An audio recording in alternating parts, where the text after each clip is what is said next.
Aí. Beleza.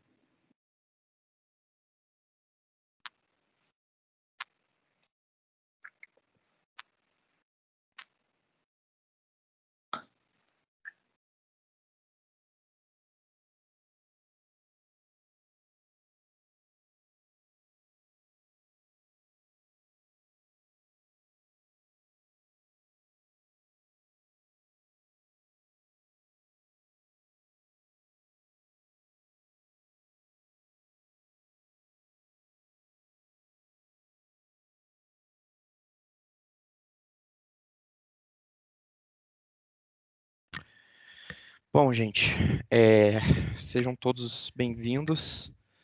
Mais uma noite da Semana Acadêmica. Eu queria agradecer a participação de todo mundo, principalmente do Fernando Mercedes aqui, que se disponibilizou um tempo dele para dar essa palestra para a gente. E eu quero lembrar a todo mundo que a gente tem uma campanha de doações lá no site da Poliwiki. Quem puder, por favor, ajude com um pouco que seja. E vamos começar essa palestra, então. Beleza. Obrigado, André. E, bom, valeu por esse convite. Espero que eu possa responder, mostrar um pouquinho de engenharia reversa, né? E responder algumas dúvidas também, caso hajam. Eu vou deixar as dúvidas para o final, pessoal, até porque eu fico olhando para a minha tela compartilhada aqui, fica difícil ver o chat e apresentar ao mesmo tempo. Então, no final, eu termino e a gente troca uma ideia, beleza? Bom, então vamos lá, vamos falar um pouquinho das ferramentas de engenharia reversa. Eu chamei de top 5 só porque me disseram que listas fazem mais sucesso. Aí era só para falar ferramentas de engenharia reversa. Eu falei, não, fala as 5 melhores. Eu falei, tá bom, então ainda vou botar em inglês que é para ficar mais chique ainda. Um pouquinho de mim.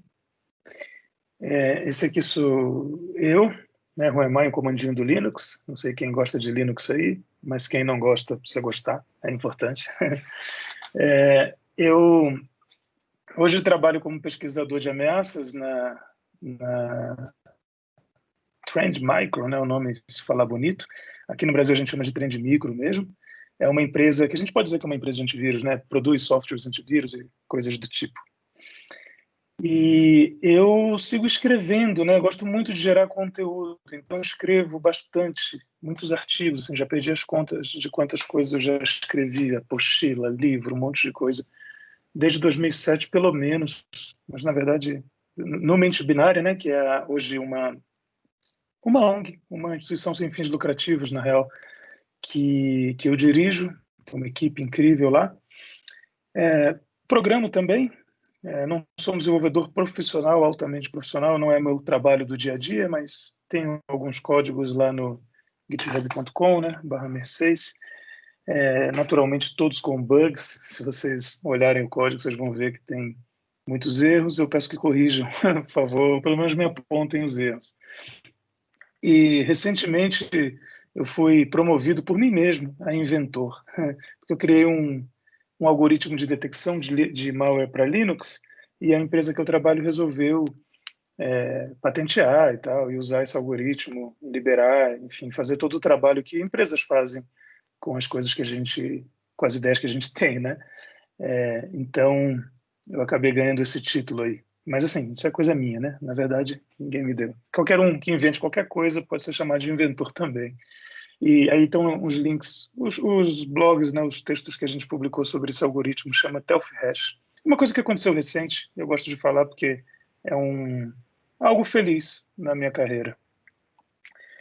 Mas, deixando a minha carreira de lado, vamos falar um pouquinho do que eu gosto de fazer, uma das coisas que eu gosto muito de fazer e queria contar para vocês. Antes de falar da ferramenta número 5, o analisador estático, que tem esse gato aí sensacional como mascote nessa minha apresentação, eu conversei com o André e eu falei assim, acho que eu vou falar um pouquinho do que é engenharia reversa. Ele falou, tudo bem.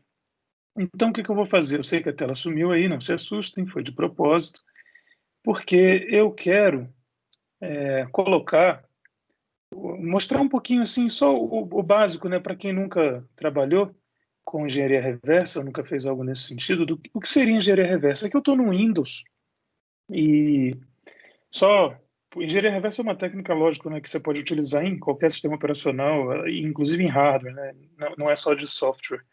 Mas falando em Windows aqui, que é simples de demonstrar,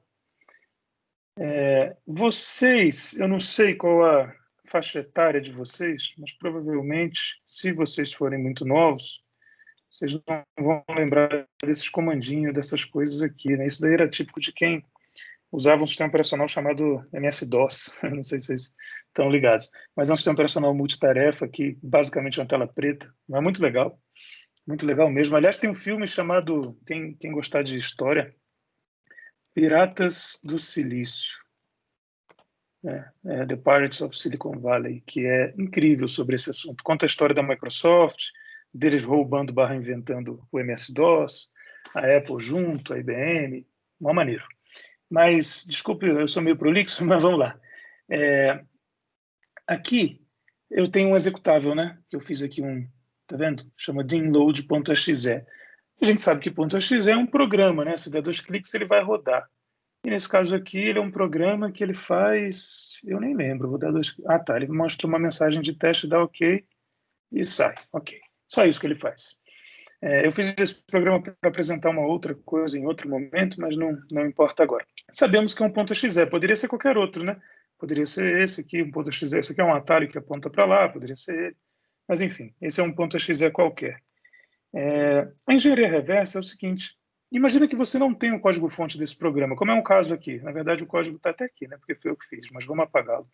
Pronto, não temos mais o código-fonte. Eu não vou limpar a lixeira, senão eu vou perder o código-fonte, depois eu vou procurar e vou ter que fazer o programa de novo.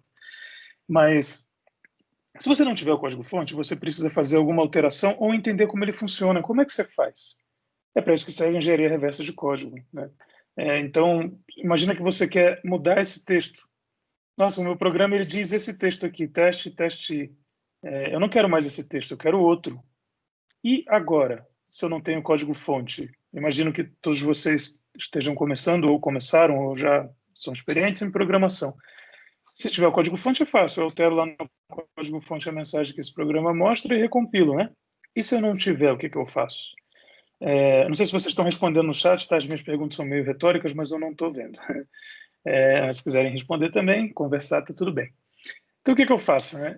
Aí, para isso, tem engenharia reversa. Sabendo que isso aqui é um programa e essa mensagem está dentro dele, isso tem que estar em algum lugar. Né? A forma mais rústica de fazer isso é utilizando um editor hexadecimal, que se abrir um programa nesse editor X, o editor X é um editor de arquivos que vai... Eita, máquina virtual bugada, hein? A de vocês também é assim? As minhas sempre são. Mas ok. Editor X vai abrir qualquer arquivo.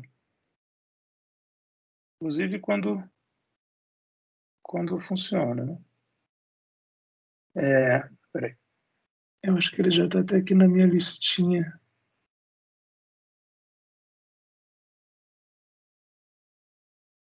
Não tem nada acontecendo, gente. Nós vamos fazer o que quando um programa não funciona? A gente vai matá-lo. O famoso troubleshooting, que é a desculpa de quem está apresentando, quando alguém fala assim, não, isso é bom porque a gente faz o troubleshooting junto aqui com vocês. É tudo mentira, tá, gente? É porque a pessoa não ensaiou e o ambiente dela está zoado mesmo, que é o meu caso mesmo. Bom, aqui eu abri esse programa, né, no editor Exa. E eu vou procurar aquela mensagem. Esse programa é muito pequeno, então dá para achar ela no olho. Né? A gente vai olhando aqui e fala assim, cara, aqui, ó, tá aqui, teste. Nesse caso aqui, esse programa ele usa a mesma mensagem para o título da janela e para o que não é o título, né, para o texto, para o conteúdo. Então significa dizer que se eu alterar esse teste aqui, né, para, sei lá, testar e salvar esse programa, é um .exe. Você gostaria de fazer um backup? Sim, né? Que pelo menos se estragar tudo, eu ainda posso restaurar o backup. Está aqui. Ele vai alterar o que ele vai exibir? Sim, exatamente isso. Então, assim, tudo que está dentro de um programa, independente de mensagem de texto ou código, inclusive, Aqui tem texto, né? Mas dentro desse texto tem muita coisa aqui que é código. Aqui tem código também que está rolando. O código está mais ou menos por aqui. Aqui deve ter código também. Enfim, tem bastante código nesse programa aqui. Não é só texto. E esses códigos, eu falo que são códigos. Eu sei que vocês estão vendo um monte de zero aí, né? Como os bytes são interpretados desse programa. Mas alguns desses numerozinhos aqui fazem sentido para um processador, nesse caso para um processador Intel. Eu vou falar isso um pouquinho mais na frente. De qualquer forma, todo o código, as instruções para executar e os textos, né, a gente chama de instrução e dado em engenharia reversa, ele está aqui dentro. O programador, quando está programando, não vê isso, né? Ele faz lá se tiver em C, printf, tal, não sei o quê. Se tiver em Python, é um outro motor, né? Porque é interpretado. Mas, mesmo assim, você não precisa lidar com isso. Onde vai ficar o código, onde vai ficar os dados, né? Basta você programar, né, sei lá em C, dizer assim, printf, teste e tal. Aí ele vai printf teste, né? A chamada printf é código e esses textos aqui, em princípio, são dados, mas você, no código-fonte do programa, você faz tudo de uma vez, não tem problema nenhum. Na hora que você compila, ou seja, compilar é geral exe, né, no caso do Windows, ou um executável ELF no caso do Linux, ou em outro formato, enfim. Na hora que você compila, na hora que você gera o programa, o executável, alguns compiladores chamam de build também, né, quando você faz o build, você gera um binário, um arquivo executável que tem essa estrutura aqui, no caso do Windows. Beleza, isso aqui é uma análise, faz parte de engenharia reversa fazer isso? Faz, né? É uma análise que a gente chama de análise estática. Você não está rodando esse programa nesse momento. Eu estou editando ele como se fosse um arquivo de texto. Eu estou editando ele aqui são os bytes dele. Os bytes que possuem representação textual são representados em texto aqui. Eu vou deixar links no final para você entender isso tudo, tá? Caso não seja a sua praia ainda. E os bytes que possuem representação de código, né, que não fazem parte de texto, eles não estão representados aqui do lado porque esse editor hexa, ele é só um editor hexa. Ele só mostra exatamente aqui os bytes e, no máximo, a representação textual deles. A gente não consegue identificar a lógica aqui. Até conseguiria se eu decorar, por exemplo, que determinado valor aqui faz tal coisa na arquitetura Intel. Mas não precisa chegar a esse ponto, claro. Bom, deixa eu seguir aqui um pouquinho. Espero que tenha ficado claro. A única mensagem que eu quero passar aqui não é para vocês entenderem todos esses números aqui, não. A única mensagem que eu quero passar aqui nesse momento é possível alterar o programa e o que ele faz. Eu alterei ali só uma mensagem de texto, mas no caso de um programa inteiro, maior, né, tipo, sei lá, a calculadora do Windows. Eu tenho aqui um programa que é a calculadora.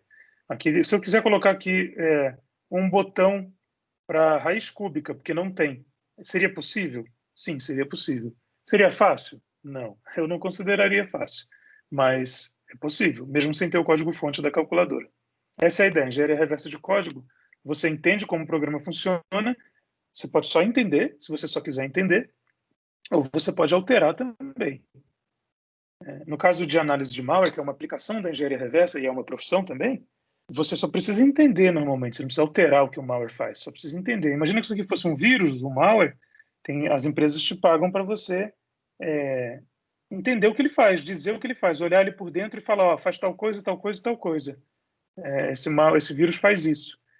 Entendi, faz isso. Então você emitir um relatório do que o vírus faz, obviamente sem ter o código-fonte do vírus, porque quem criou o vírus não vai entregar o código-fonte, vai mandar o vírus por e-mail, vai mandar um link e tal para as vítimas, né? E é basicamente o exe, o executável, seja lá qual a forma que ele escolher. Aí, o primeiro, como eu falei de engenharia reversa, lá eu queria só dar esse panorama, né? Tem mais detalhes no final, mas a quinta ferramenta lá que eu falei das mais importantes sobre sobre engenharia reversa era o analisador estático, né? O editor hexa, ele ajuda, ele é legal, tá? Mas do ponto de vista de engenharia reversa, ele tem ferramentas bem melhores, né? Uma delas aqui chama-se DAI. Ela é um analisador estático. esse analisador ele faz várias coisas. Percebe que é o seguinte, esse programa recebe como entrada exatamente o que vocês viram aqui no editor Exa. Tá? O que tem nesse arquivo.exe é isso aqui, ó. São esses bytes aqui. É um arquivo, né, que contém esses bytes e pronto, certo? Não tem mais nada. Só que esse DAI, que é um programa chamado Detect It Easy, né, ele, assim como vários outros analisadores estáticos, existe uma lista extensa, ele pega essas informações, esses bytes todos aqui, e faz uma análise. Análise mesmo, né? Tipo assim, se isso aqui é 0A2400, então esse programa foi feito no FASM. FASM é um compilador, exemplo, né? Não foi assim que essa análise específica não é assim. A gente pode até vê-la aqui clicando no S. Pô, como é que ele detecta que isso aqui é o FASM, né? Tá, bom, não vou entrar nesses detalhes não, mas vamos lá. Então ele detectou que esse programa foi criado com FASM. Se fosse um programa criado em C, ou em Delphi, ou em Visual Basic, ou em Go, ou em Rust, ele identificaria aqui também. Porque ele analisa essa estrutura e te dá algumas informações sobre o programa que o editor, a não ser que você seja muito louco e saiba de cabeça, né? Você olha aqui e fala assim, estou vendo isso aqui, então isso foi criado em linguagem Go. Bom, se você é desse nível, parabéns. A maioria dos humanos não é, então é legal usar um programa para fazer isso. Então aqui tem uma análise estática, né, desse programa. Não é só isso, né? Ele identifica o compilador, ele também aqui tem as strings, ó. Ele também acha os textos que existem dentro do programa. Então aqui tem um texto testar, tá vendo? Que a gente alterou, né? Inclusive ele já diz aqui a posição que tá no byte de número 200 em hexadecimal. Então se eu vir aqui no editor Hexa, por exemplo, e vir em go to, ó, na posição 200 em hexa, olha que legal, eu errei tudo, peraí, deixa eu só ver se eu...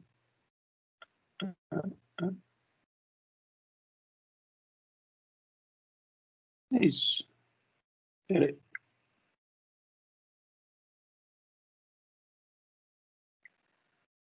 Ele está aqui na posição 200 mesmo, não sei por que ele... Vou tentar de novo, tá? Devo ter feito algo errado. Eu fiz algo errado. A partir da posição atual ou a partir do início do arquivo. Ele está no byte de número 200 em hexa a partir do início do arquivo. Tá vendo, gente? As coisas não são... As coisas funcionam. Olha lá, agora o cursor foi certinho para o 74, que o byte 74 é o T minúsculo na tabela ASCII. Se você não souber o que é a tabela ASCII agora, não se preocupe. Existe um longo caminho na jornada sobre engenharia reversa que eu vou depois falar para vocês como começar. Por enquanto eu estou mostrando o que é possível, né? Então, analisadores estáticos, até mesmo editores Hexa poderiam entrar nessa categoria, mas eles não fazem nenhuma análise, né, em geral. Eles deixam você com os bytes e você que faz a análise. Esses analisadores aqui, eles fazem coisas muito legais, né? Te dão aqui as strings certinhas. Tem aqui, no caso de binário de Windows, né? Ele diz quais funções da API do Windows que esse binário, que esse programa utiliza, e você já sabe. Essas informações, elas não são mágicas, né? Elas estão todas dentro do arquivo exe. O que esse programa faz é interpretar, fazer cálculos em cima, é o que ele faz. Aqui tem inclusive a visualização Excel, que o editor Excel também te dá. É que o editor você pode editar. Aqui com o DAI eu não sei se dá para editar, acho que não, deixa eu ver. Dá não. Peraí. Só para não falar besteira, né? Vai que você fala assim, não, dá sim. Em princípio não dá não. Dá não. Não aqui, pelo menos, mas pode dar para editar outros valores aqui. Beleza? Entendido isso, temos analisadores estáticos, dá para entender o que um programa faz só olhando, né, isso aqui, mais ou menos, né, mas dá para ter uma primeira... Dá para dizer muitas coisas sobre um programa aqui. Primeiro que eu já sei que ele foi feito em FASM. Né? Segundo, eu sei quando ele foi feito, a data que o programador, dia 17/10, nesse caso aqui.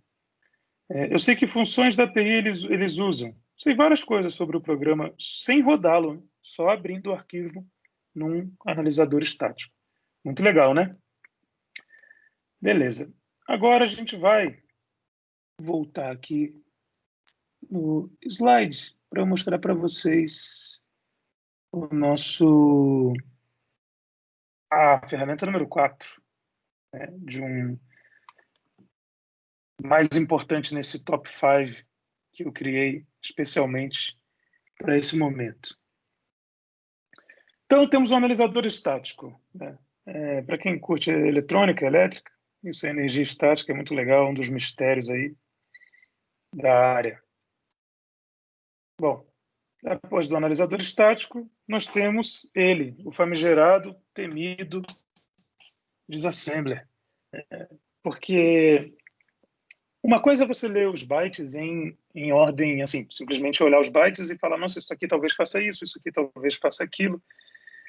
A outra coisa é você saber um detalhe importantíssimo, que eu vou falar um pouquinho mais na frente, né? Todo programa, no final das contas, os processadores atuais, com algumas exceções, né? Porque tem umas coisas aí meio, sei lá, por exemplo, eu tenho algumas versões de processadores ARM que executam Java, mas, como regra geral, os processadores dos computadores só executam instruções assembly, né? Só entendem assembly.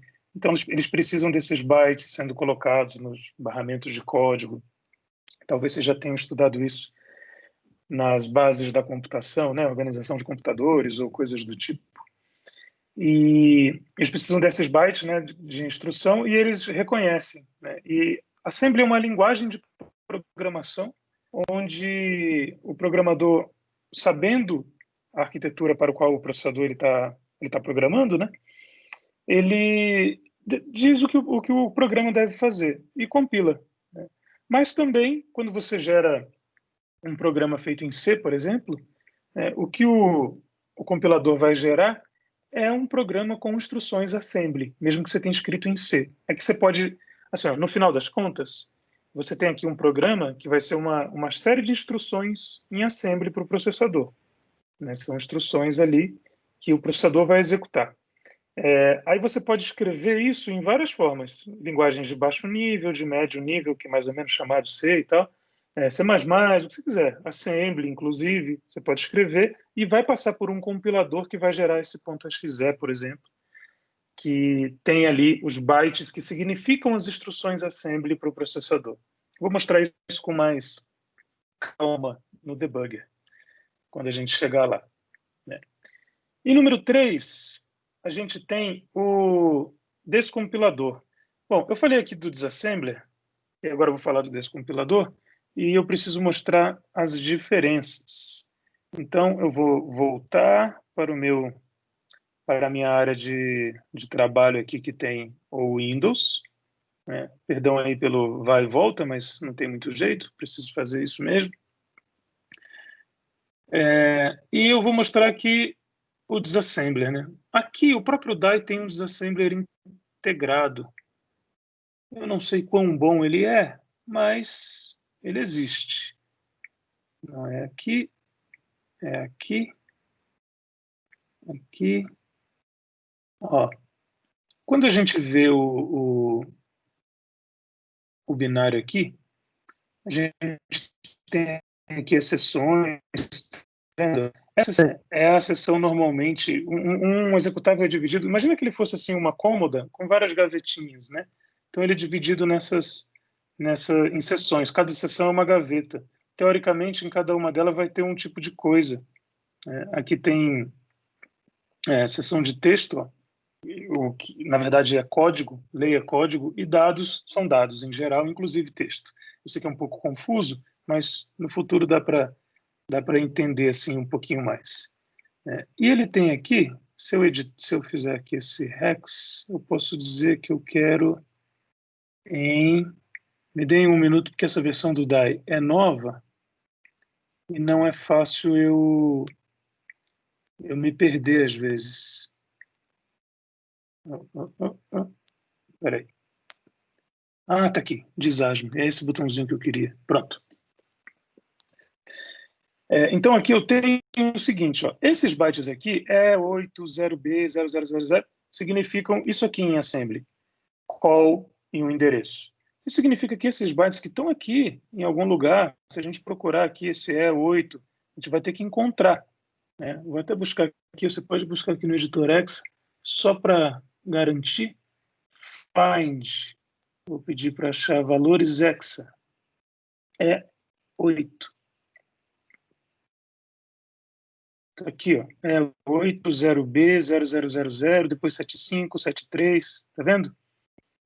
E se a gente olhar aqui no DAI, ó, exatamente isso, é 80B, depois tem 3 zeros, depois 75, 73, 3 não, né? 6, eu digo 3 pares.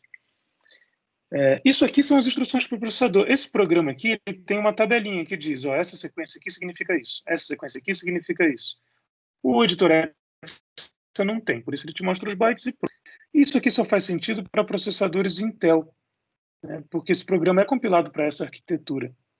Ah, entendi. Né? Então aqui são as instruções. Se você escrever um programa assembly e compilar, escrever mais ou menos isso aqui no compilador assembly, você chega no mesmo resultado, mais ou menos, porque tem algumas nuances aqui que eu não vou entrar em detalhes, não vai dar para copiar e colar e isso funcionar.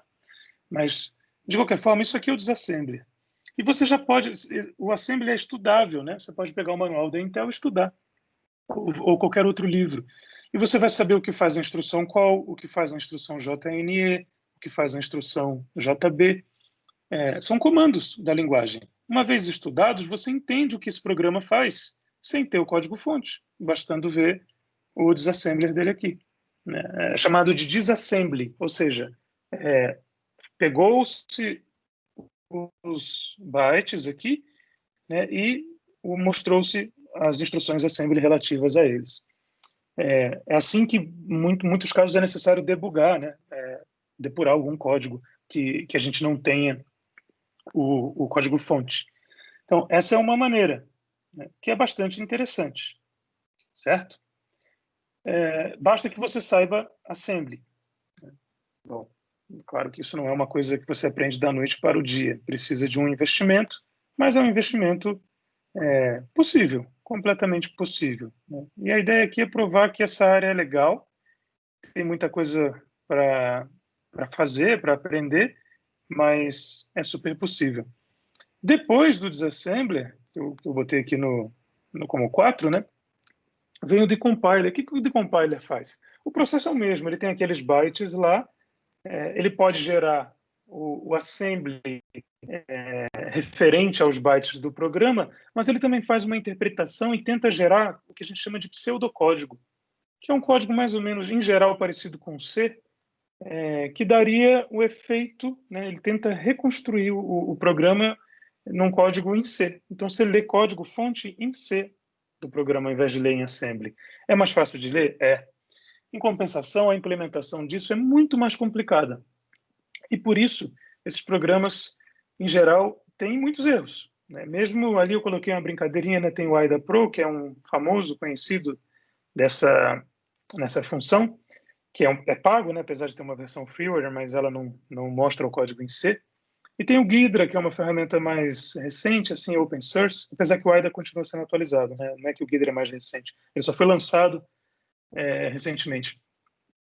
E ele é open source e tal, não é pago, mas também gera um monte de erros, né? Eu já fiz palestras aqui mostrando como você pode ser enganado por essas ferramentas. Então é necessário, sim, conhecer o Assembly. Não acho que você vai fugir dele. Ele é seu amigo, inclusive. Número 2, temos o debugger. O debugger, como eu falei, o Assembly, conhecer Assembly é muito útil para debugar, porque muitas vezes você precisa encontrar, quando você está programando, né, encontrar o erro, e quando você está analisando um código que você não conhece, aliás, um programa que você não conhece, não tem o código-fonte, a sua alternativa é o debugger mesmo. Está dando as perguntas, tá, gente? Qualquer coisa anota, ou já pergunta aí, depois a gente vê no final. Eu não vou ver agora, mas eu quero responder todas. Se eu souber, claro. E aí, então tem o debugger, né, que é o número 2 aí. Ele junta todo mundo.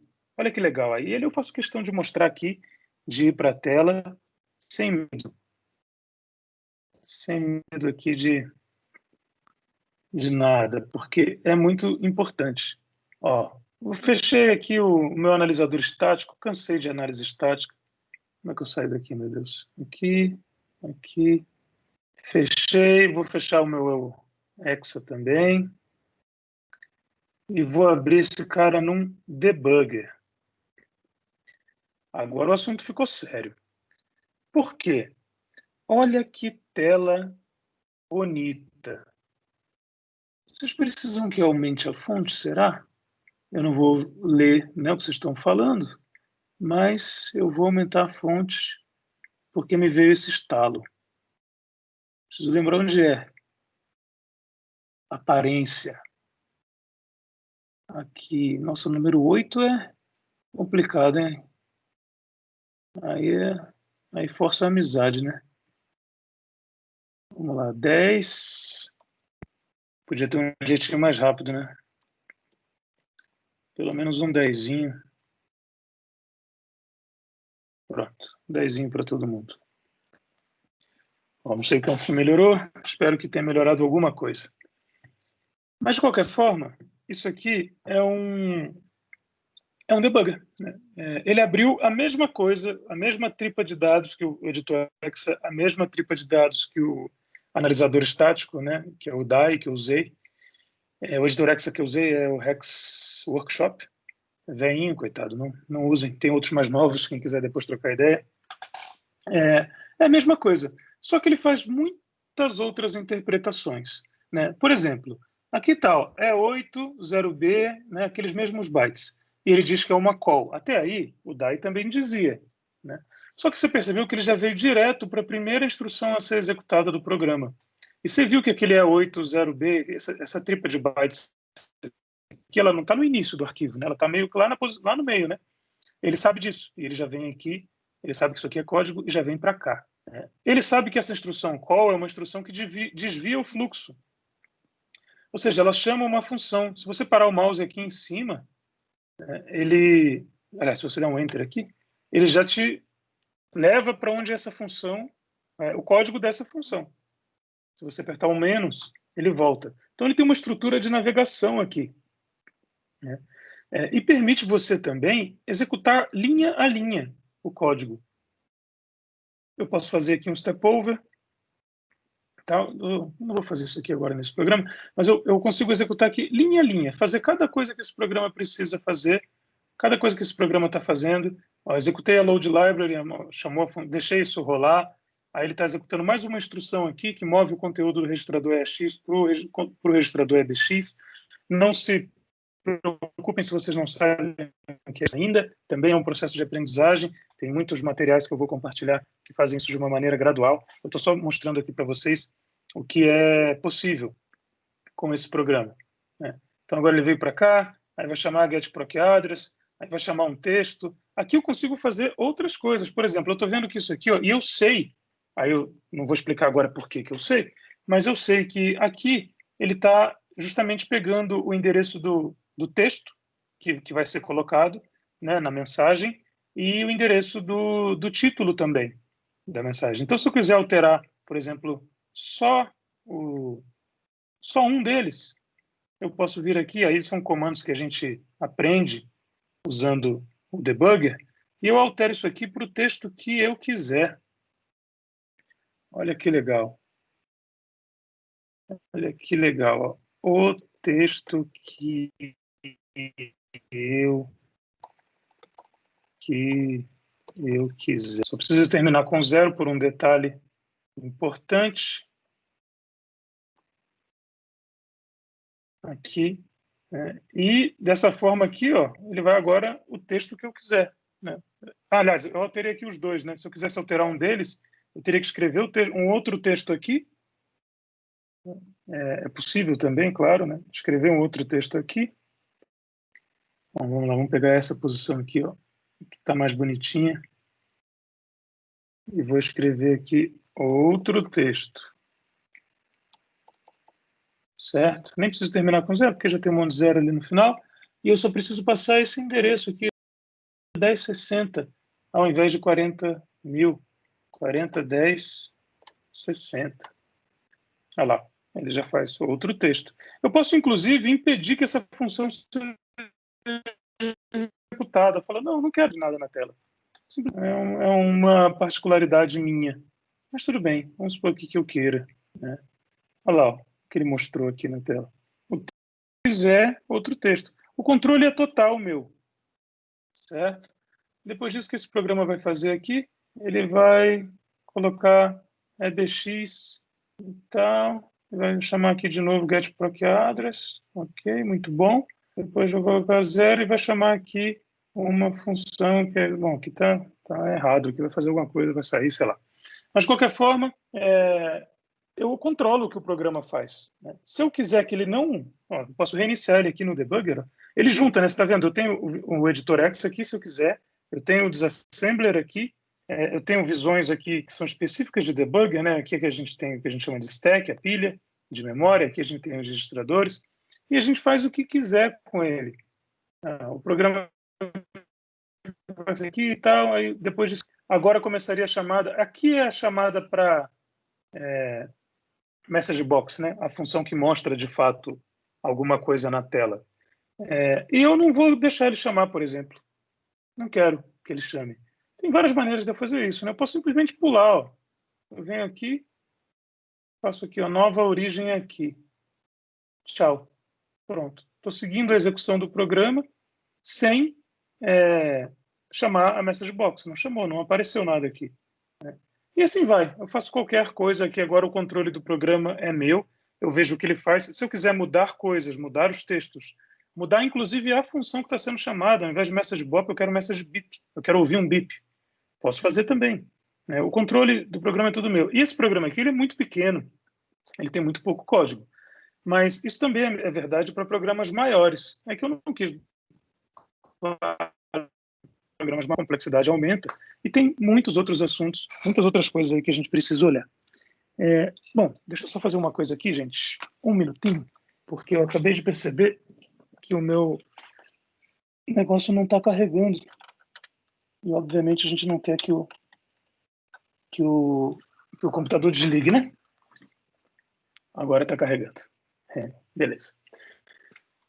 Beleza. Então, voltando aqui para a apresentação, acho que já entendemos mais ou menos o que o debugger faz. Né? Só que percebe o seguinte, ó.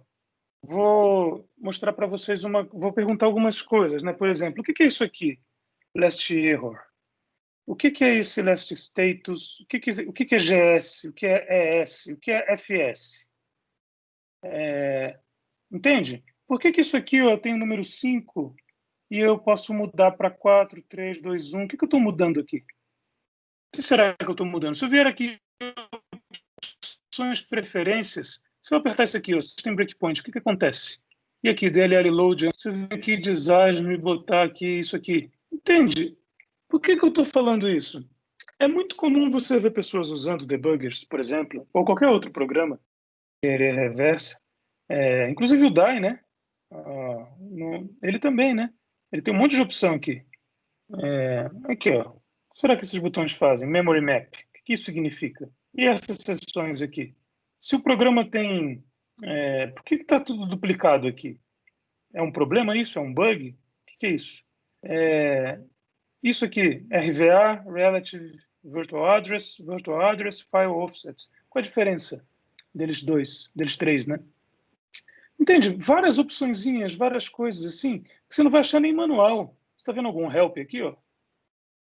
No DAI? É muito comum em programas desse tipo falar assim, irmão, se vira, irmã, é contigo. Não tem, tá vendo algum botão de help? Eu tenho um about aqui, ó. O about tem uma mina, sei lá, um anime, né? Donate, thanks, as pessoas que ajudaram esse cara a fazer o DAI. Aliás, eu acho que eu estou aqui em algum lugar. Não, estou não. Tô não. Eu já me vi aqui, talvez tenha sido... eu aqui, ó. Estou aqui também. As bibliotecas que ele usa, Qt, e é isso. Tchau, tem o site do cara aqui, é nóis, mas e aí? Você que tem que saber o que isso significa. Como é que você vai saber? Como é que você vai saber o que todos esses botõezinhos e numerozinhos coloridos do debugger, o que é isso? Por que aqui tem um retorno? Por que aqui tem interrogações? Ele não sabe de onde está retornando. Tudo isso aqui tem uma explicação. Se eu clicar aqui em Tracing, o que acontece? Debug, cada uma dessas opções, avançado. O que tem de avançado em cada uma dessas aqui?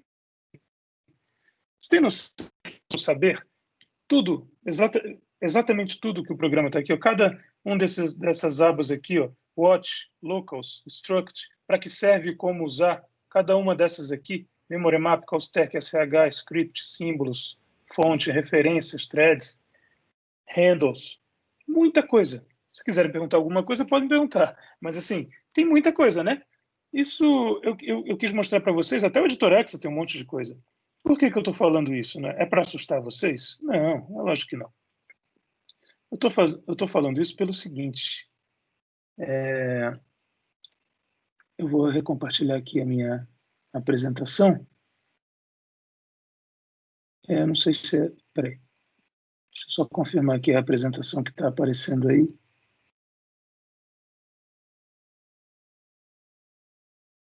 Pronto. Acho que agora é. O primeiro e mais importante, né? A primeira e mais importante ferramenta para fazer engenharia reversa, análise de malware, ou seja lá o que você queira fazer com engenharia reversa, é o conhecimento, é o estudo. Estudo de quê? Das bases. Você precisa entender, né, o que são, sei lá, hexadecimal, o que são bytes, o que é um word, como as chamadas de função funcionam, assembly, lógico, como os debuggers funcionam, breakpoints, sabe? Os registradores, a arquitetura do processador para qual você está fazendo engenharia reversa, se for para ARM é outra coisa, tipos de breakpoint, enfim, tudo para poder entender, para poder conseguir ler uma documentação de um debugger, por exemplo, e entender aquilo, para conseguir usar o DAI e saber onde clicar e por que clicar, por qual motivo. Não é complexo, mas exige um estudo.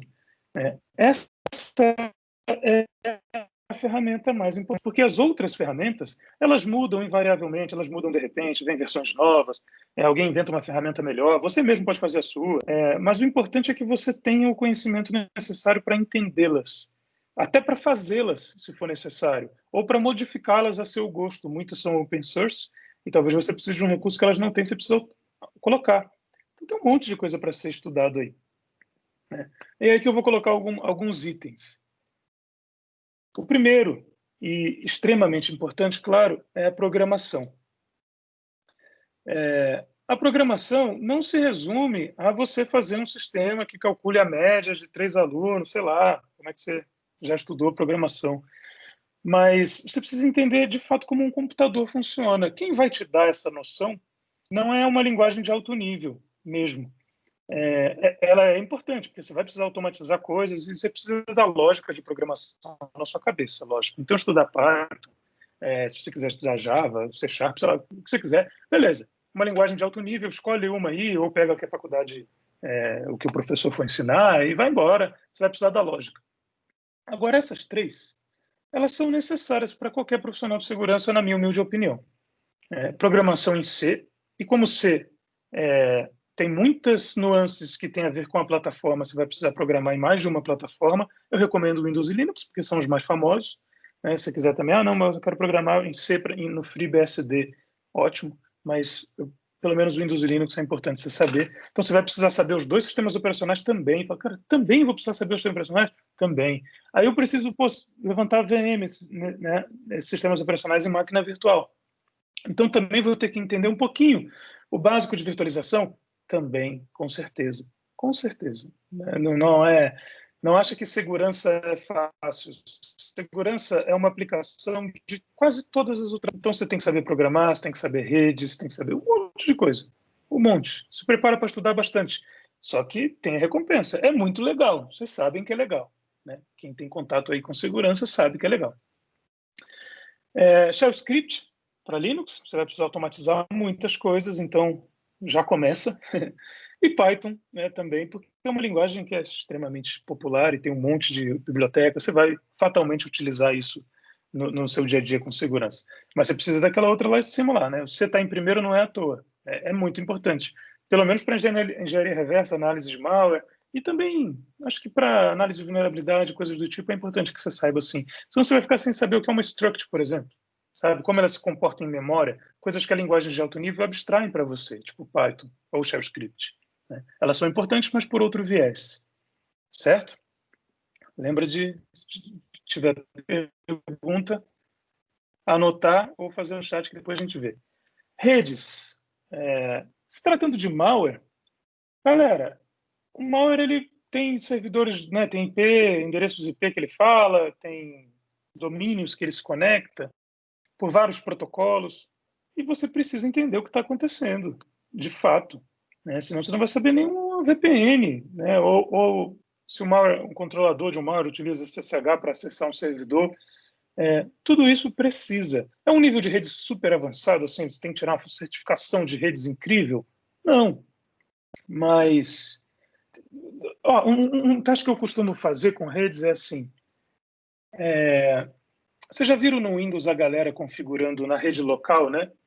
O Windows em rede e botando o gateway, o endereço do gateway na placa de rede? Um teste que eu gosto de fazer, de perguntar é assim, se eu não colocar o endereço do gateway na placa de rede do Windows, né? Se você souber isso, acho que você está no nível legal de rede. Se você não souber, você vai precisar estudar. Beleza? E tem nuances específicas. Por exemplo, o DNS.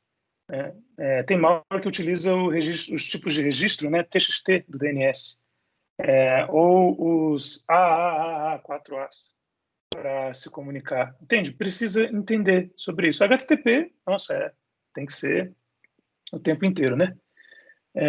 Bom, é isso. Isso aqui é piada, tá, gente? É só uma zoeira. Os SOs, como eu falei, sobre Windows e Linux e tal. Aqui eu coloquei mais alguns, são um pouquinho mais de capricho se você quiser ir para uma área específica, né? Engenharia reversa Android, análise de malware Android, macOS, que tem muito pouca gente fazendo, tem um espaço bem legal aí também.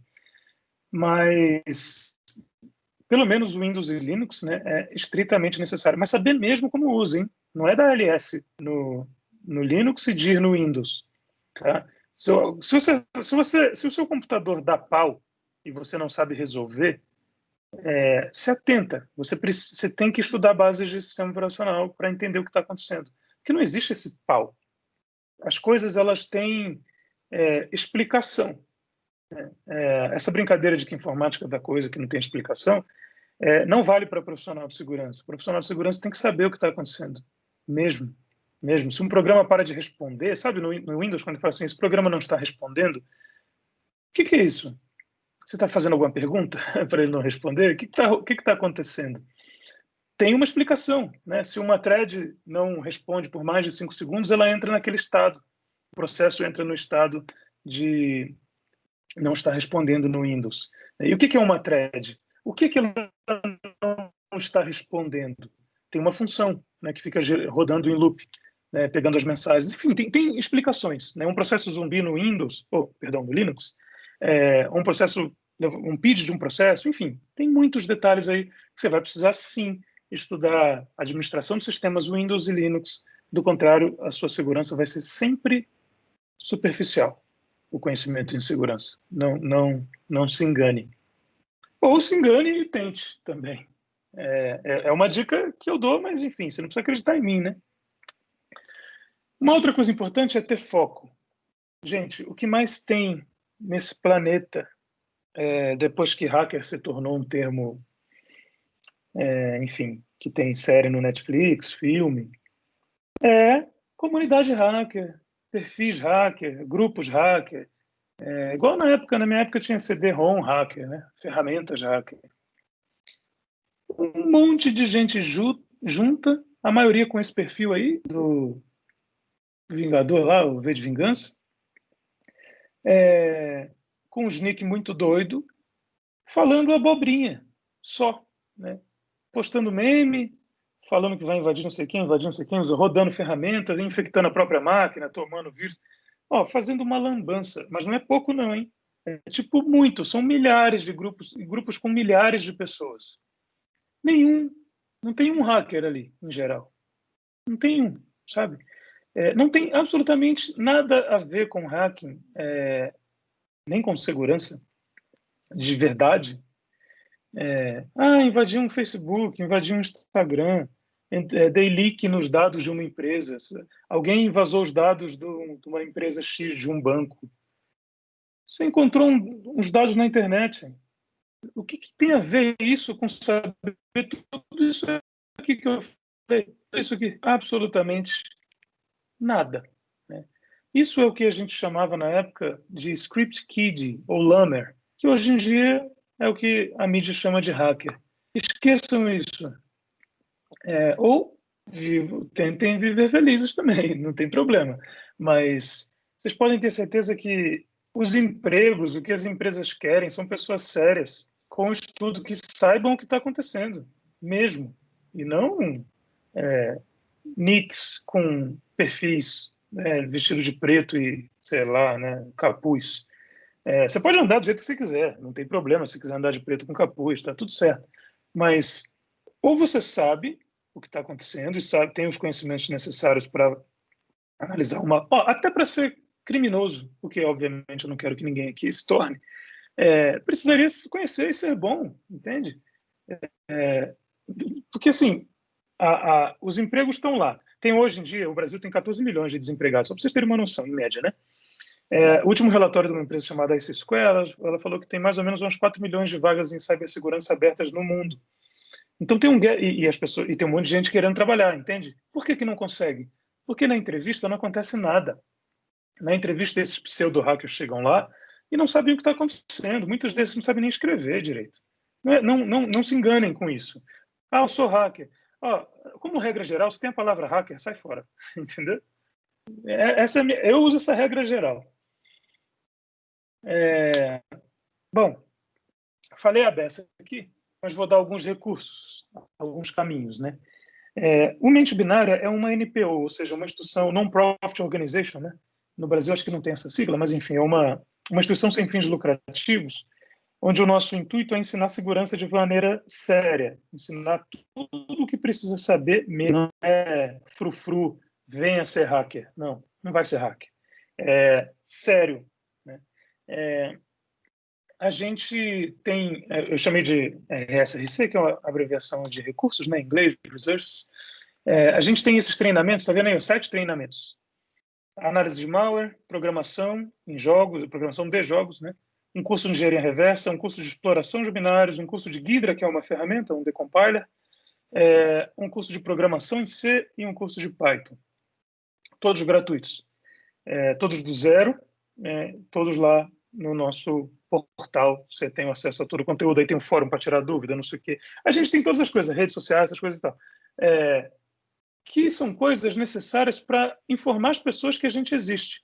Porque por que a gente está fazendo isso tudo? Eu falo assim, nossa, esse cara tá, o Fernando está me dando um monte de ferramenta aí, me falando um monte de coisa, tudo de graça, ele deve estar querendo me enganar. Deve ter alguma coisa aí, né? Um easter egg, uma surpresinha. Depois de um tempo fica pago.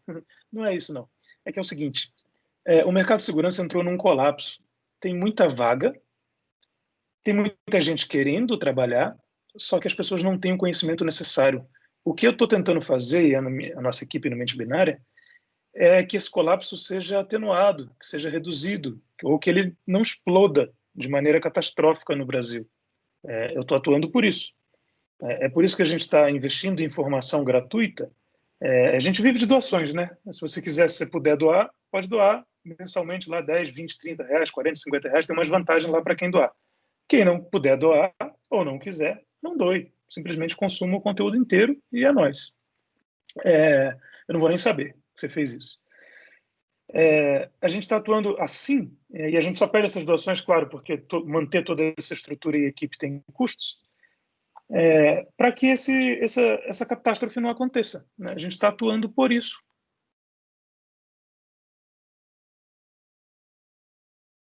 Opa, cortou um pouco o áudio aqui. Fernando, você está me ouvindo? Eu tô. Você tá sem áudio, eu tô me ouvindo, tá estranho. Ainda continuo sem te ouvir.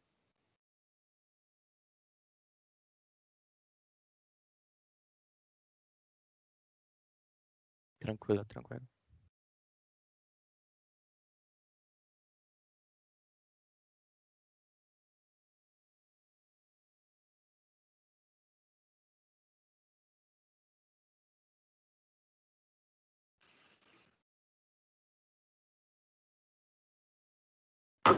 Rolou? Aí, agora eu tô te ouvindo. Eu mudei de microfone. Vamos lá. Vou ter que botar essa parada aqui. Tá rolando? Tá, Tá bom. beleza. Beleza, o fone foi pro espaço. Não sei o que aconteceu com ele. Bom, deixa eu voltar aqui rapidão para terminar. Então, como eu disse, a gente sim faz isso porque a gente não quer que essa catástrofe aconteça no Brasil, nem em nenhum outro lugar do mundo, mas a gente começou pelo Brasil.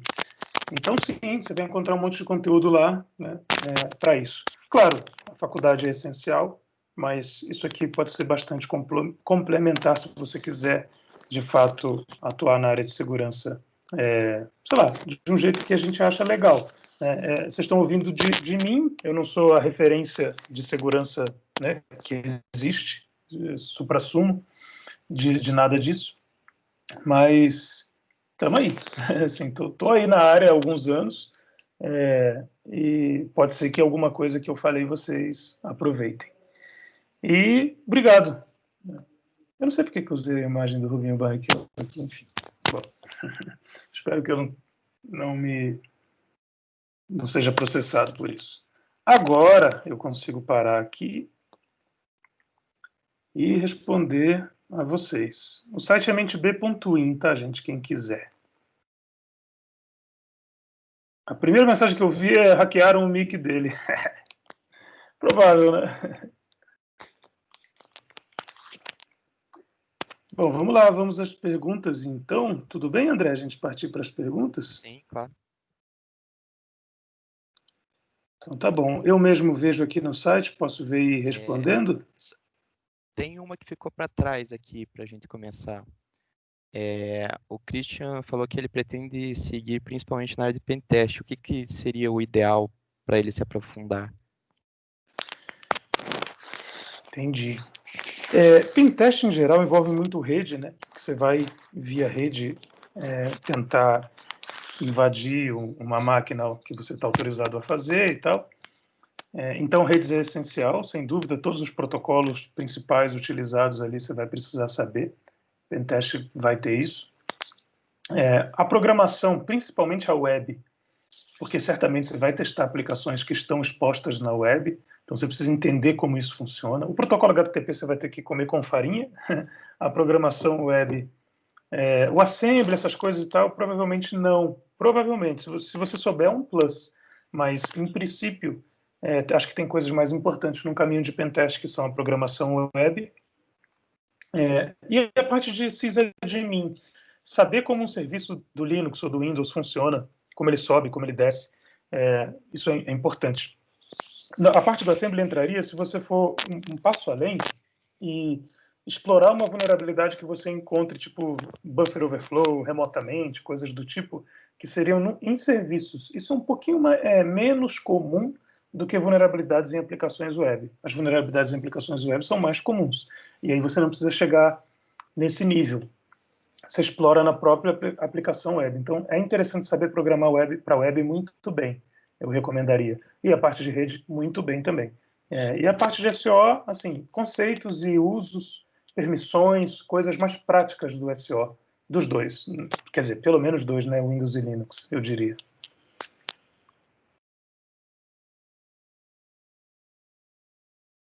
Estou vendo aqui a galera zoando. Sempre falta aquele ponto e vírgula.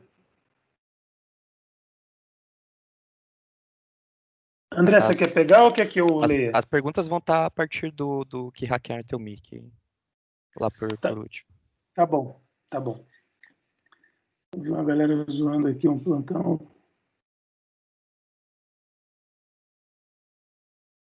Ok, vamos lá, Henrique. Qual caminho você recomenda para começar a estudar Assembly? Você acha que engenharia reversa agrega valor em alguém que pretende seguir o conhecimento de forense digital? Que pergunta boa. Seguinte, O caminho que eu recomendo para estudar Assembly. Um livro de Assembly e um compilador de Assembly na mão. Só que tem uma coisa importante. A gente não tem muito material de qualidade no Brasil, não. Não que não tenha pessoas de qualidade, mas material mesmo. Por uma eventualidade. Não tem muito.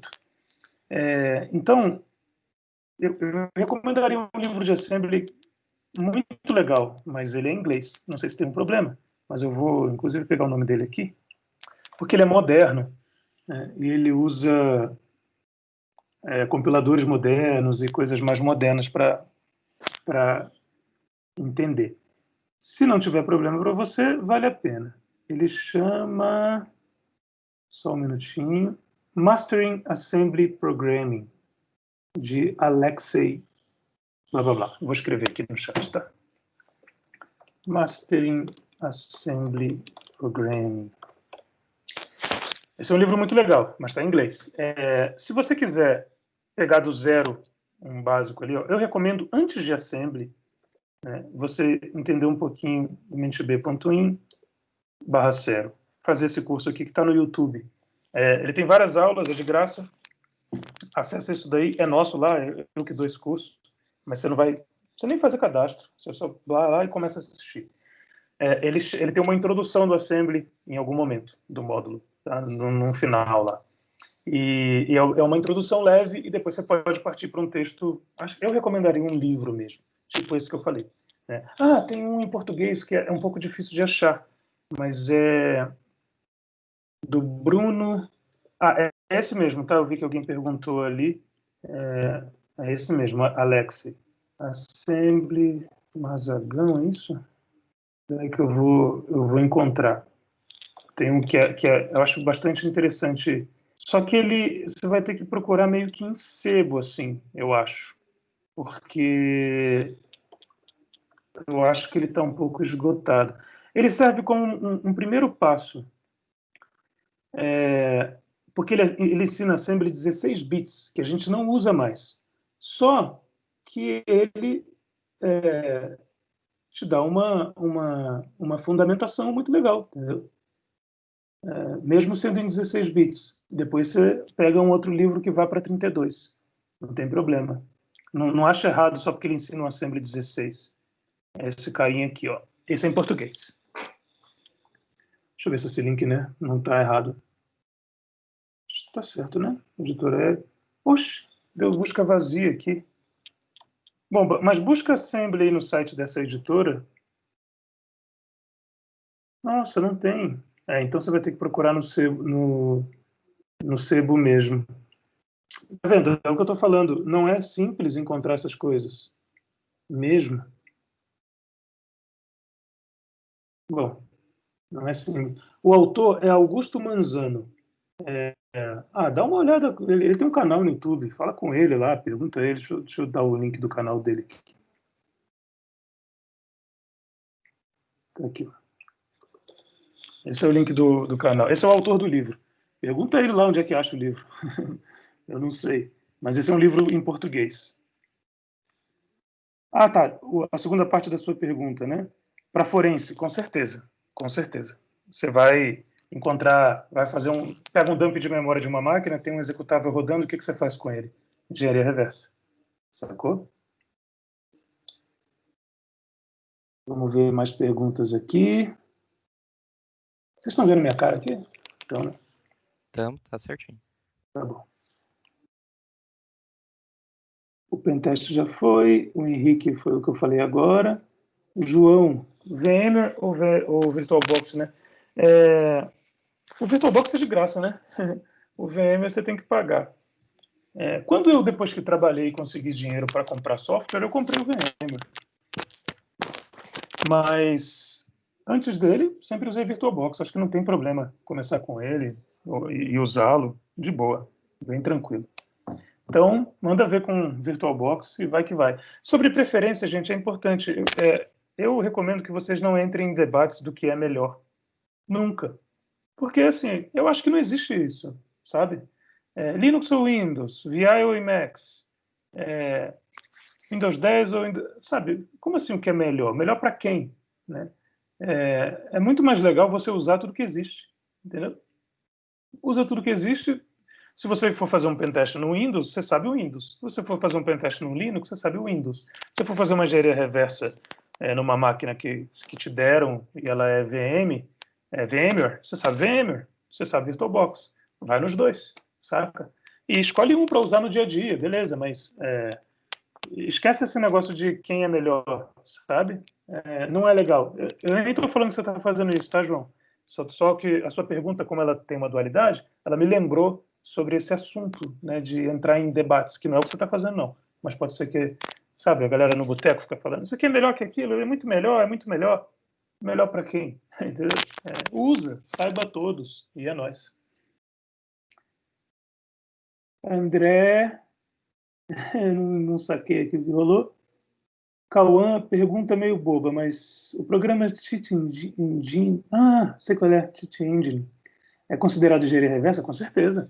Ele tem um debugger muito poderoso, tem um disassembler, tudo isso. Bota breakpoint, é engenharia reversa, sim. É muito usado para jogo, né? Mas dá para reverter malware e saber o que o malware funciona, como o malware funciona com ele também. De vez em quando eu uso. Web, no caso, Java e PHP. A Leicester. Eu não sei a pergunta assim, exatamente o que se são importantes para o estudo. Isso aí foi. Ele falou quando você estava recomendando que soubesse web para pentest. Entendi.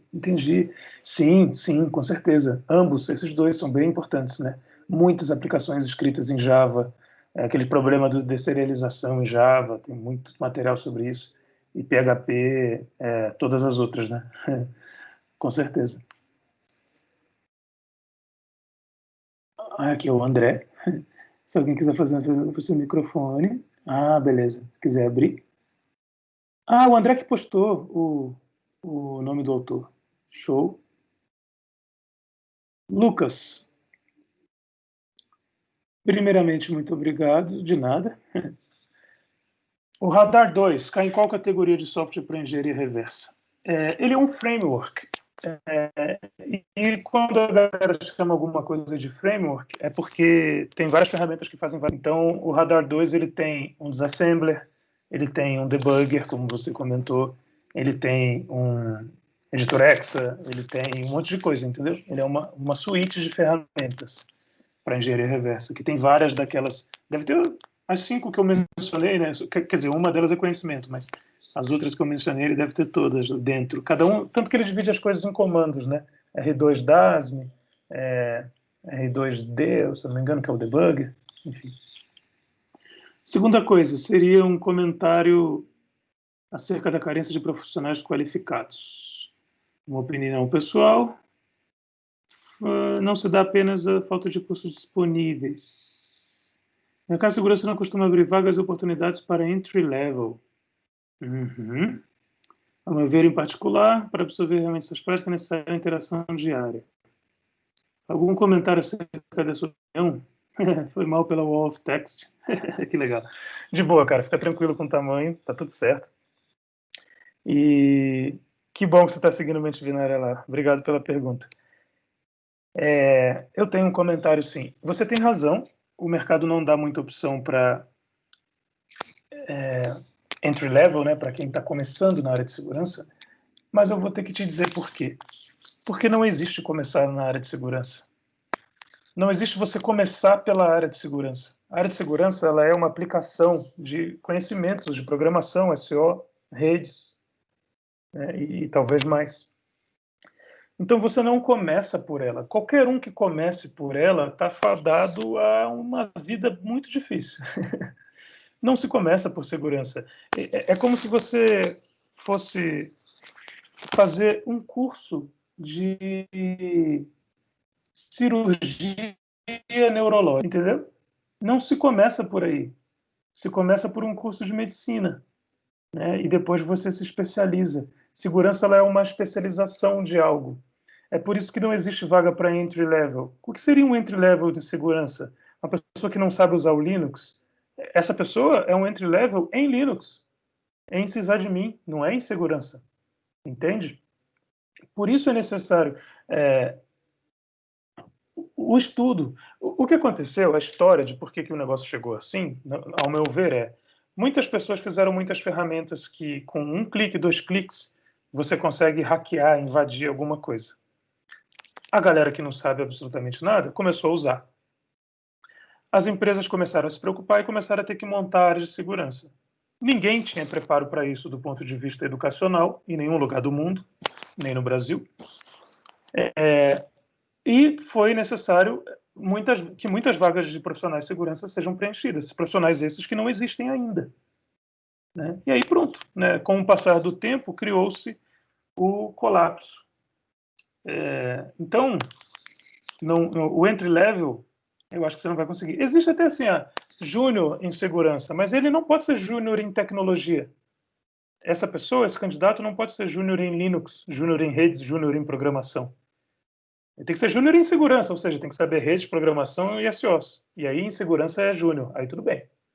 Sacou? Esse é o meu comentário. Né? Gabriel, tem mais uma aqui. Obrigado pela apresentação. No Brasil, algum evento hackathon... De nada, tá? Evento hackathon com foco em Pentest War Games. O que acha dos cursos e certificações da Offensive Security? Bom, vou responder a primeira. Tem vários eventos. Inclusive, se você for... Vou te dar um link aqui. Tem vários eventos, sim, e que tem esses CTFs, né? Capture the Flags. Vou te dar aqui um calendário de eventos de segurança. Tudo que eu posto aqui fica mente binária, tá, gente? Mas não é para eu ficar fazendo propaganda do mente binária. Aqui lá eu sei tudo que tem lá. Mas lá tem um calendário de eventos. E sim, um dos mais conhecidos no Brasil, eu acho que é o Hackaflag. Eu não sei como ele está, mas vou botar o nome dele aqui, ó, Hackaflag. Porque a gente teve pandemia e coisas assim, mas é um CTF. Tem um grupo chamado CTF-BR também. Tem um grupo chamado ELT de CTF. Acho que é Epic Lit Team. Lá você vai encontrar umas coisas interessantes aí. Bom, esses outros eu não conheço. A Beatriz mandou um aí, o HC. Eu acho que é um do Igor, que faz um negócio na Twitch. Se for esse, acho que eu sei qual é. Mas assim, gente, ó, eu não recomendaria vocês irem direto para um evento ou disputar, não sei o quê. Sabe, tem todos esses estudos que eu falei antes. Não sei se é o caso de vocês. Se vocês já sabem, ótimo. Se não, vira entretenimento. Vira entretenimento, não vira estudo. E você vai continuar sem emprego. Cuidado com isso, entende? Bom, aí, seguindo a pergunta aqui do Gabriel, os cursos da Offensive Security, acho incríveis, ótimos, só que são caríssimos, né? E precisa de grana em inglês. Então, eles não são uma coisa entry level, né? Não são uma coisa para iniciantes. Mas acho legal pra caramba. Mais para frente, depois de ter um conhecimento maior, eu teria interesse em correr atrás do PWK da OffSec. Não conheço, infelizmente. Desculpe. Qual certificação seria importante para um profissional de cibersegurança? Eu acho que depende da área. Tá? Para pentest, acredito que as da Offensive Security elas são muito bem vistas. Eu conheço profissionais de pentest incríveis, caras bons mesmo, pessoas boas em pentest. Não só caras como minas. E eles falam muito bem da Offensive Security, falam que as provas são difíceis, que exigem muito, show. Então, acho que depende da área, essa última pergunta, né? Para um profissional de cibersegurança, depende mesmo da área, de verdade. Mas para pentest, eu ficaria com Offensive Security mesmo, né? Eu gosto muito de uma certificação chamada A+, propaganda dos caras, né? Mas enfim, que é da CompTIA. Ela tem duas. Uma é A+, que ela é basicamente de hardware. Ela vai te perguntar como é que um computador funciona. Se você não souber, você está lascado. A outra é de rede, que é essa aqui. E por último, tem uma chamada Security+. Elas são provas fáceis, em geral, mas eu recomendaria no início antes de partir para qualquer outra, viu? Mas enfim, é só uma bem pessoal. Essa A+ aqui, por exemplo, é de hardware mesmo, que é computador, memória, processador. Senão, o que adianta você ser... Perdão. o tal do hacker, né? Se o seu computador esquentar, você não sabe nem trocar um cooler, uma ventoinha. Beatriz, conhece certificações para awareness? Não conheço, Beatriz. Desculpe, vou ficar te devendo. André, obrigado, de nada. Uma dúvida mais geral. Você sabe dizer o quanto instituições públicas, Forças Armadas, órgãos judiciários e tal, já estão munidas com profissionais de segurança para a proteção de dados ou o Estado acaba recorrendo a empresas para esse fim? Interessante essa pergunta, né? Hoje eu estou longe da consultoria, estou longe dos clientes, digamos assim. Mas, porque eu fico numa área de pesquisa, né? Mas, no geral, quando eu participava, sempre houve, sim, área de segurança, né? Desde que o tema segurança começou a ser proliferado, essas empresas criaram, sim, os órgãos, né? Criaram as instituições, áreas de segurança. O grande problema é o seguinte: imagina que levou um tempo, gente, para a TI ter uma área sozinha. As coisas demoram para rolarem, né? As mudanças, por que as coisas demoram? Porque as pessoas são muito cabeça fechadas. É um prazer, inclusive, uma oportunidade estar falando aqui para, acredito que gente jovem, né, está na faculdade, mas enfim, não importa a idade, tá, gente? Não quero ofender ninguém, independente de idade.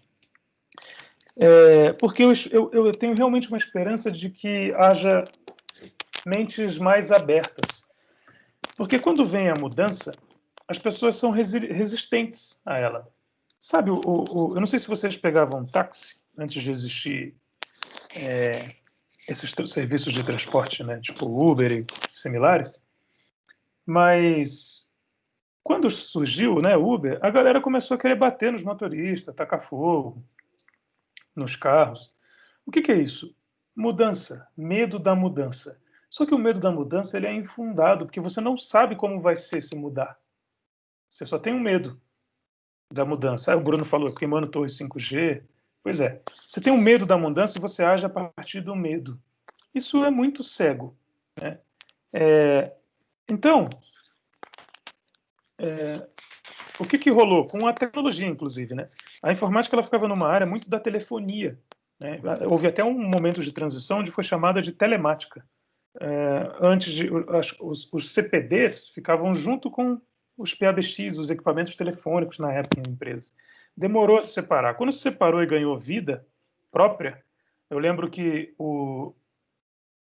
os comentários, né, dos profissionais de informática, que não chamava TI ainda, eram assim: poxa, as pessoas não dão valor, eles precisam começar a ver a informática como um investimento e não como um custo. Isso era muito comum conversar sobre isso, porque as empresas demoraram a entender, os empresários, a galera com cabeça fechada, né? Que tem até hoje, gente, taxista que não instala aplicativo, o cara fica lá parado com o táxi no ponto de táxi, lendo jornal, entendeu? E fumando um cigarrinho, até hoje. Então, tem isso. A informática passou por isso. E a segurança não é diferente. Quando chega a segurança, você fala assim, segurança, vamos investir em segurança. Segurança o quê? Está tudo funcionando. Levou um tempo. Né? Hoje em dia, com a mídia, falando de hacker, o Fantástico, né, os filmes, ficou tudo muito mais famoso. E as pessoas estão ligadas e colocam áreas. Mas houve um momento em que pegaram as pessoas de outras áreas, tipo assim, a área de banco de dados, a área de programação, agora você vai para a segurança. Faz a segurança aí da nossa empresa. E isso rolou muito em órgão público, mas muito, muito. E eu acredito que esteja um pouco assim até hoje, não sei. Bom, hoje a verdade eu não sei. Mas na época, há uns 10 anos atrás, quando eu estava em consultoria, era meio assim. As pessoas não eram de segurança, elas foram colocadas em segurança. Elas vinham de outra área. Resultado, a segurança era muito baixa. Né? Hoje em dia, acho que com tanto ataque, de repente já está melhor. Respondendo o André, né? Fernando tem mais uma. Não, Fernando sou eu, gente. Já estou louco aqui, foi mal. Deixa eu beber uma água aqui. É até 8h30, André? Como é que tá de horário aí? Tá tudo bem? Até 8h30. Beleza. O Henrique tem uma aqui. Pode fazer mais, viu, gente? quiser trocar ideia aí. Essa do Henrique é a última, que está aqui no chat, pelo menos. Acentuando o que os outros estudantes disseram. A palestra foi muito boa, obrigado. Agora falando novamente de forense. Boa. Qual área da engenharia reversa mais se relaciona com a mesma? Por qual motivo? Pergunta boa. A forense, ela tem muito a ver com disco e memória, né? Se você está, aparentemente, você está bastante interessado nessa. E então você já deve ter estudado um pouco. Forense tem muito a ver com disco e memória, né? E aí, quando eu falo disco, é file system, na real, porque nem sempre é um disco rígido, né? Pode ser um SSD. Então, quando você pega um dump de um file system qualquer, né, um arquivo que tem a imagem que tinha no disco ou no SSD, você vai precisar entender como um file system funciona, por exemplo.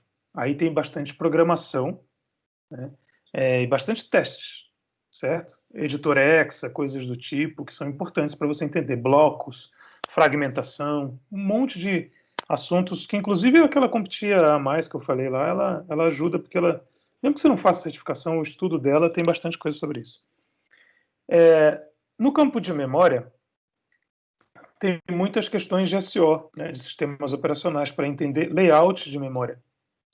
E aí, você, sabendo layout de memória mais ou menos, usando as ferramentas e tal, buscando strings e coisas do tipo, você vai encontrar arquivos que você vai precisar trabalhar. Recuperar, talvez, porque eles estão zoados na memória, estão um pouco corrompidos ou estão incompletos, por algum motivo. Então, você vai precisar entender muito de formatos de arquivo, certo? Esse estudo é um estudo que eu diria que é pode ser, ele tem formatos de arquivo, ele tem dois meios de chegar, pela programação e pela engenharia reversa. Como você perguntou de engenharia reversa, formato de arquivo também é um momento disso. Você pode chegar nele pela programação também, que é o seguinte: se você for programar um visualizador de imagens, você concorda que você tem que reconhecer se um arquivo JPEG é um JPEG válido para mostrar? Porque ele pode ser um MP3, por exemplo. Então, você precisa entender a especificação do formato. Isso é formato de arquivo, né? Tem um livro que eu escrevi, está de graça, na internet, que ele tem um capítulo, vou pegar para você exatamente, se você quiser, sobre formatos de arquivo, que é o que é de fato um arquivo. Está aqui. Peguei, achei. Vou botar aqui. Lá. Beleza. Aí é o seguinte, dentro desses arquivos, desse emaranhado de arquivos, você vai encontrar alguns arquivos, sei lá, um documento do Word que estava online na hora que a máquina, né, você pegou um dump de memória. Pode ser que você encontre um executável. Se você encontrar um executável, no caso do Windows, né, um processo rodando e tal, que está mapeado para um executável, uma DLL, você vai ter que entender de tudo aquilo que eu falei na palestra, sim. Ou, se você quiser ser um analista forense com esse limite, você pode ir até aí e pedir para um parceiro, né, um par da sua equipe de forense, que seja um engenheiro reverso, fazer análise para você. Tudo bem também. Se você quiser especializar nessa coisa que está em volta, né? Você sabe memória, sabe layout de memória, disco, SO, muito legal. Agora você encontrou um executável e fala, não sei analisar, vou passar para um parceiro aqui que estudou engenharia reversa e não estudou o resto da forense. Também rola, também funciona. Aí você que decide o quão profundo você quer ir. Se você quiser ir profundo, você vai ter que saber tudo isso que eu falei na palestra. Se não, se você quiser pegar essa outra parte da forense e ficar nas técnicas mesmo de dump de memória, dump de disco, análise disso, análise daquilo, mas se encontrar um executável você não quer mexer, por exemplo, quer parar aí, porque é um outro mundo mesmo, né? Mas eu conheço pessoas de forense que sabem os dois, e conheço pessoas de forense que só sabem um lado. Tudo bem também. Beleza? Essa é para o Henrique, né? O Tacílio mandou uma aqui. Você assiste Mr. Robot? Eu assisti as 3 temporadas, assisti tudo, até o final. Não assisto mais, né, porque acabou, né, ou tem mais? Não sei se lançou outra. Acabou, Mas a quarta foi a última. acabou o quê? Acabou, a quarta foi a última. Ah, foi a última, né? Foi a última mesmo, né? Que ele tá lá oh, não vou contar, né? Vai que eu conto. Mas enfim, é a última, é o final. Eu assisti tudo e gostei muito, muito. Não só pelo aspecto do hacking, né? Mas pela loucura lá, né? Tadinho, né? Ficou doido. Não fiquem doidos, tá, gente? Tá tudo bem, assim, você trabalhar com segurança e ser normal. Não precisa ficar doidão, não. Eu queria fazer uma pergunta para você. Tá bom? Como que você acha que é a questão de saúde mental nessa área? Porque me parece ser, segurança parece ser uma coisa muito urgente, né? Se às vezes você tem um vazamento ali, você tem que cuidar, teve uma invasão. Então, como é que você precisa ser uma pessoa que está preparada para esses momentos tensos? Como que vocês lidam com isso? Que pergunta boa. Quem tá perguntando? Fui eu que abriu o André Não, aqui. mas. Ah, o André. Tá. É que para mim tá na tela de outra pessoa aqui. Mas ok. Essa pergunta é muito boa. É, sim, sim. Tem um preparo muito grande aí que. Assim, ó, antes de ser um profissional de segurança, você é uma pessoa, né? Assim, você está suscetível a humor, você está suscetível a variações do que você acha sobre os eventos que acontecem ao seu redor, e você pode estar muito chateado, e você pode estar muito ansioso, e você pode estar muito com medo de que algo aconteça, né? Ou muito preocupado, enfim, um monte de sensações humanas que a gente conhece, eu acho que todo ser humano conhece. Então, é muito bom você perguntar isso, porque você percebe que existe uma. Eu falei de coisas de engenharia reversa e eu fui falando que é importante estudar coisas atrás. Eu falei assim, ó, sistema operacional, programação, redes, né, coisas para trás. Só que antes disso tudo, é, tem a sua saúde mental, que é o termo que você usou aí, né? Ou seja, tem você no rolê, né? Se você não estiver bem, nada adianta. Se você estiver disputando com um funcionário do seu time, da sua empresa, para ver quem é melhor, porque acha que essa pessoa quer te passar o pé na perna, se você estiver lutando por uma causa dentro da empresa e se estressando com isso e um monte de coisa, enfim, tem vários tem várias possibilidades da sua saúde mental, da sua cabeça ir para um lugar que não tem nada a ver com segurança e você só está a pé da vida com alguém. Tipo assim, ó, tô com raiva dessa pessoa, tô com raiva desse chefe, ou tô achando que eu sou ruim, ou achando que eu sou bom demais, que eu sou o melhor do mundo. Tudo isso não tem nada a ver com segurança, tem a ver com a sua mente, né? Então, tem uma coisa que, nossa, eu acho que eu teria que uma outra palestra assim para falar. Tem muita coisa para falar sobre isso.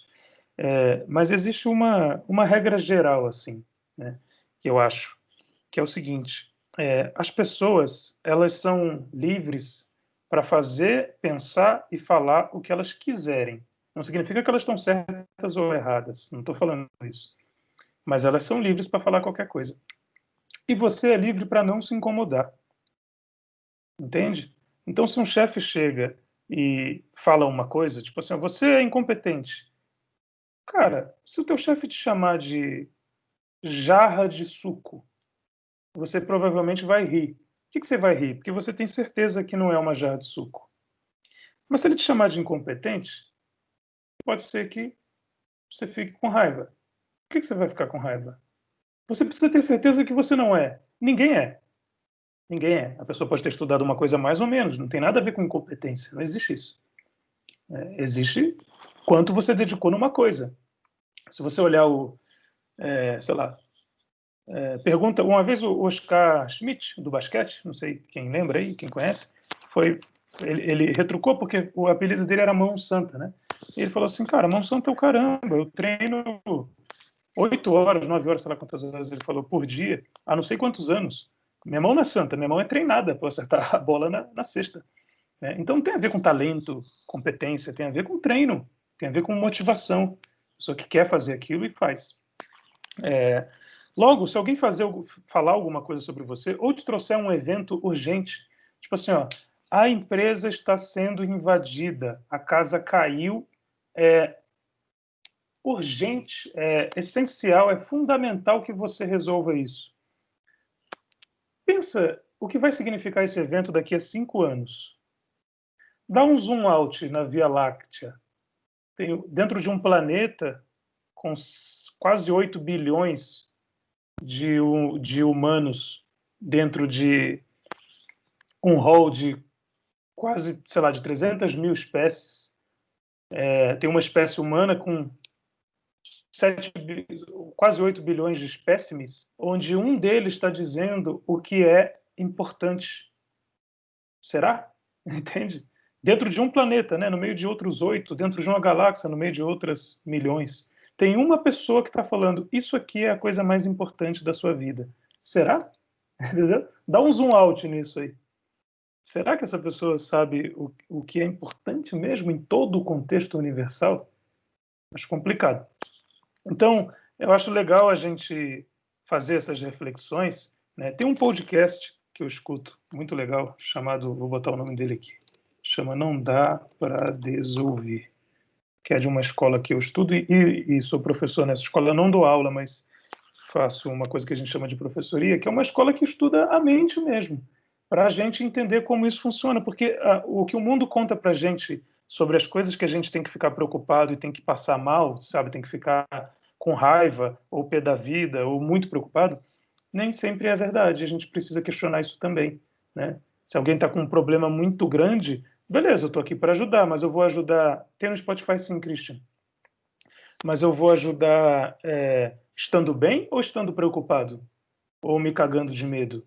Eu vou ajudar estando bem, né? E se a gente der um zoom out, isso daí nem arranha o universo. A sua empresa falir, nem arranha o universo. Agora, não estou dizendo também que vamos zoar, então vamos falir com tudo, não é isso. Se a empresa falir, os dados vazarem, as pessoas... Só o que importa, gente, são as pessoas nesse planeta, né?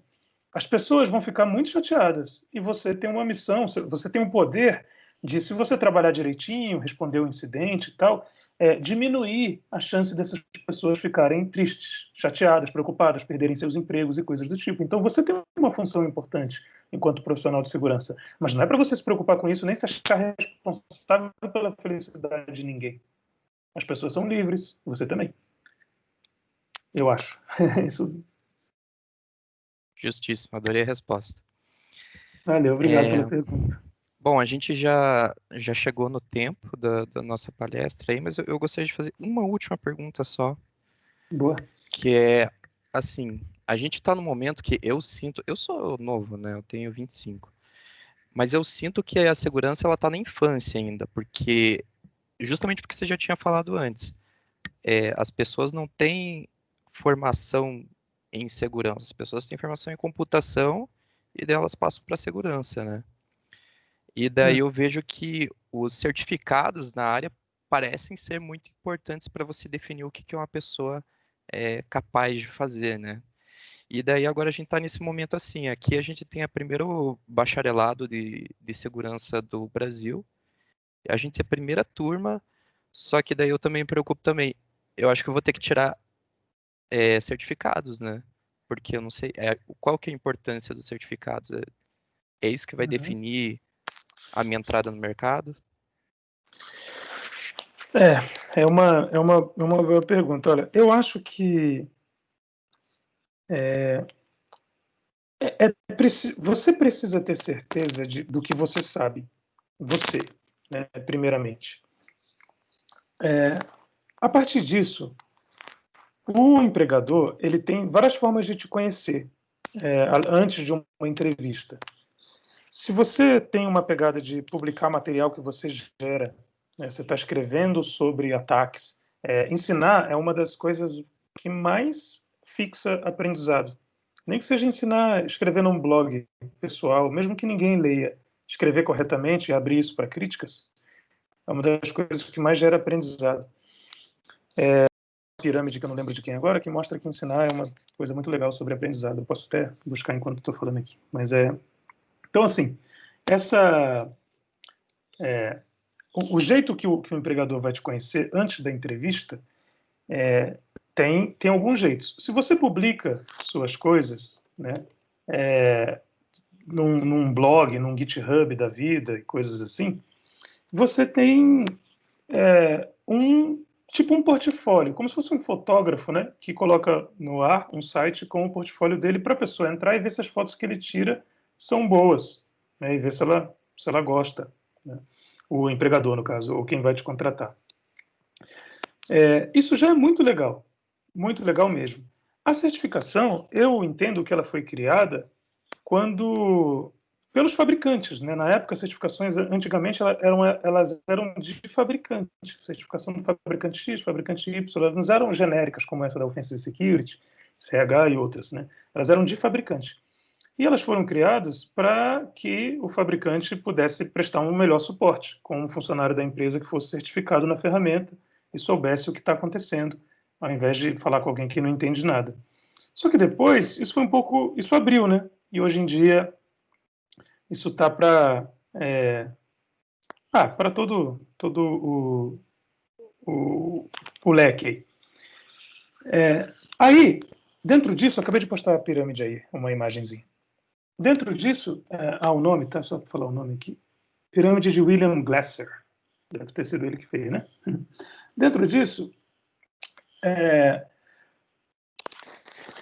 a certificação ela é muito legal para uma porta de entrada de RH, por exemplo, de LinkedIn. A pessoa fala assim, entra lá no LinkedIn e fala assim, o André tem essa certificação.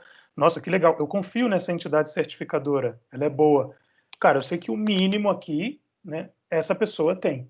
Né? Agora eu vou conversar com ela para outros aspectos, vamos ver o quanto ela sabe além do que essa certificação provê, como ela como é o relacionamento dela, se ela se encaixa com o perfil da empresa, enfim.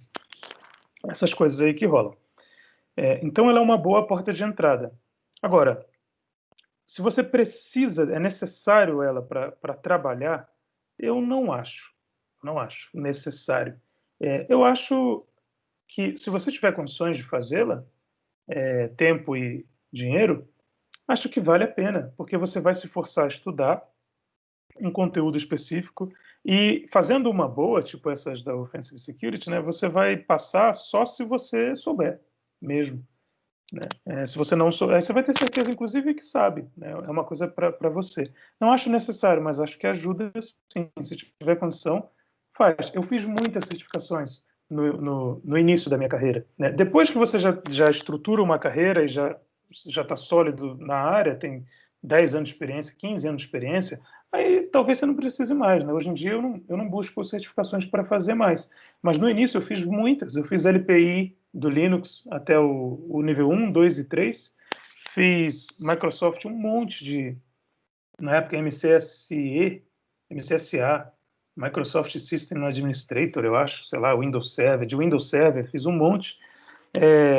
Que mais? Fiz a mais da CompTIA, que é a básica, essa foi a primeira que eu tirei. Fiz um monte. Na época que eu precisava me apresentar para as empresas. Ninguém me conhecia, eles não me davam chance de eu mostrar o que eu sei antes de me chamar para entrevista, então eu precisava de umas letrinhas para fazer eu ser chamado para entrevista ou para um teste.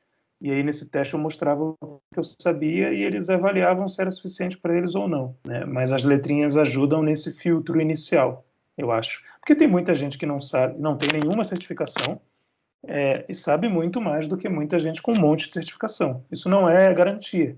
Mas para RH que está procurando pessoas para contratar, headhunter, coisas do tipo, agências de emprego, pode ser que isso faça diferença sim. Acho que vale a pena quem puder fazer. Tá certo, muito obrigado.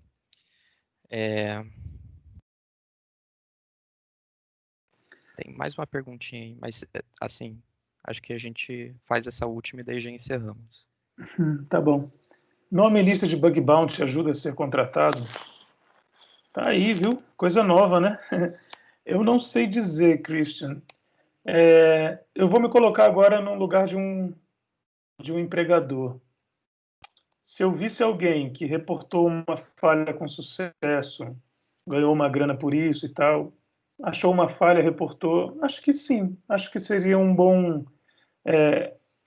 uma indicação de ética, uma indicação de um conhecimento, seja ele qual for, claro que depende da falha, né? Às vezes a falha é muito básica, mas acho que eu assim, daria pontos, né? Acharia positivo se eu estivesse contratando algum pentester que tivesse várias coisas legais e, além disso, o nome numa lista de bug bounty sendo reconhecido porque fez um trabalho legal. Eu gostaria de ter isso, sim. Não sei se hoje as agências de emprego e os RHs têm essa maturidade, né? Pode ser que a pessoa nem saiba o que é bug bounty, mas se souber, acho que vai gostar de ver, sim. Ok, então, eu agradeço a você muito por ter aceitado participar aqui da nossa semana acadêmica. Adoro o seu trabalho, eu sigo você. E Valeu. quero agradecer também a participação de todos aqui, ficaram até o final, querendo saber mais, fazendo perguntas. E lembrar também sobre as doações aqui da PolyWiki, aqui, que eu vou mandar o link de novo aqui para o pessoal para contribuir. Então é isso, Show. gente. Boa noite a todos e muito obrigado. Valeu. Muito obrigado. Acabei de responder uma que surgiu ali por e-mail. Por e-mail não, pelo chat. Obrigado de novo pelo convite, André. E obrigado, galera, por essas perguntas e por vocês ficarem me ouvindo até o final aí. Valeu? Quem quiser chegar lá junto no Mente Binária, a gente vai se encontrar lá. Valeu. Obrigado. Falou. Tchau.